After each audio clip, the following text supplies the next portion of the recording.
No, I went to Alberto Ibargüen. So he went to Wesleyan, and so I had met him in 2000 through this guy who was 2 years older than me, who worked at the Council on Foreign Relations after he graduated, and met Alberto through that. And he told me, he's like, oh, you live in South Florida, like when you're on Christmas break, you should write this guy. He's the publisher of the Miami Herald. He'll probably hang out with you because you went to Wesleyan. I was like, okay, so I did. I emailed him at like 3:30 in the morning, and he emailed me back at 3:35 and was like, yeah, come on by on Saturday, you know. I was like, okay. And I ended up hanging out in his office in the old Herald building for like 3 hours.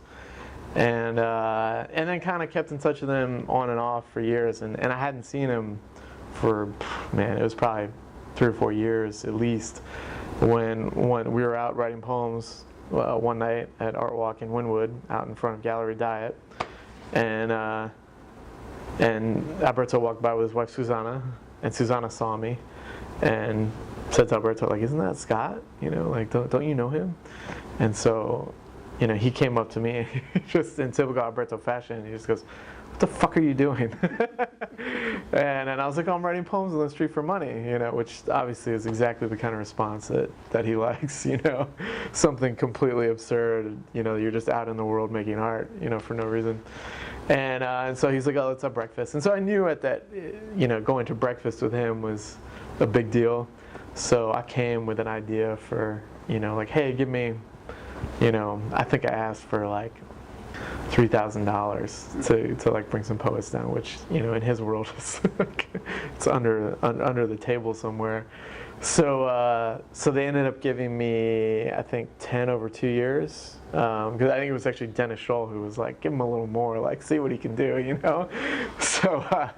So they gave me $10,000 over 2 years to bring poets to Miami, and as I said before, you know, I brought like, I think almost like between 15 and 18 people with that money, and yeah, and through that experience, like, really enjoyed being in that role and making things happen and putting on events. And so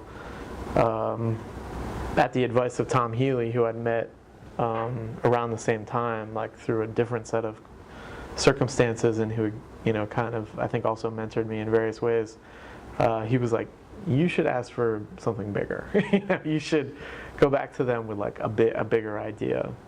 And so that's when we pitched Oh Miami, and that was 2010, and so then we did the first festival in 2011, and just been trying to keep doing it ever since. And so I never really set out to start an organization or run a nonprofit, and something I had no training in, had no idea what I was getting into. Never thought I would be involved in a 501c3, or nor did I know what those combination of letters and numbers meant. And to some degree still don't know what they mean. But yeah, it's been an amazing experience, and it's changed me as a poet for sure. I mean,